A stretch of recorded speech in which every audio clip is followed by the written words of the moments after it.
श्री गणेशाय नमः।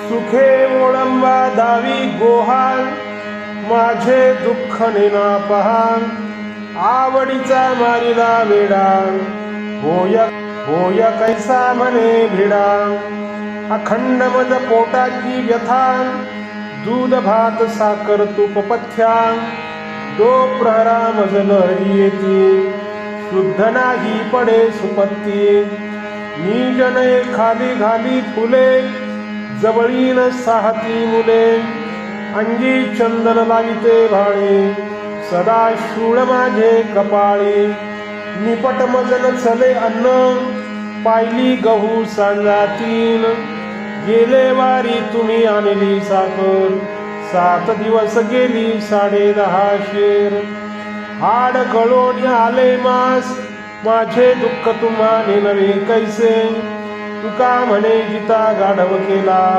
मेलियावरी नरकानेला। तुकाराम महाराज एका भोगवादी स्त्रीचे वर्णन इथे करीत आहेत। तिच्या नादाला लागून तिचा नवरा तिचे सर्व लाट पुरवितो, शेवटी त्या लंपट मनुष्याला नरकवासच मिळणार।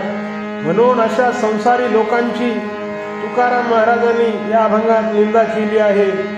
ती स्त्री खरी सुखीच असते, पण नवऱ्याला अनेक सोंगे दाखविते। ती त्याला म्हणते, अहो तुम्ही माझे दुःख पाहत नाही आणि समजूनही घेत नाही।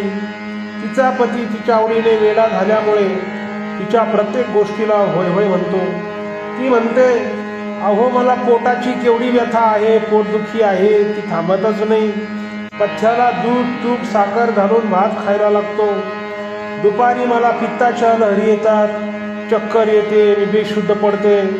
जरा लक्ष द्या माझ्याकडे, मला झोप येत नाही हो। माझ्या अंथरुणावर फुले घातली तरच झोप येते। ही मुले जवळ किरकिर करतात, त्यांची कटकट मला सहन होत नाही। मला नेहमी कपाळ शूळ असतो, मी अंगाला आणि कपाळाला चंदन लावते तरी तो थांबत नाही। मला साधे अन्न चालत नाही, मला 3ही वेळेला मिळून 3 पायली भर गव्हाचा सांजा लागतो।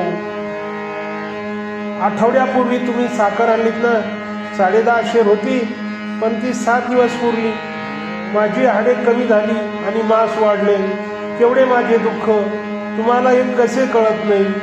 तुकाराम महाराज म्हणतात, अशा तऱ्हेने त्या बाईने नवऱ्याला जिवंतपणे मूर्ख बनवला, त्यामुळे तो मेल्यावर नरकात गेला।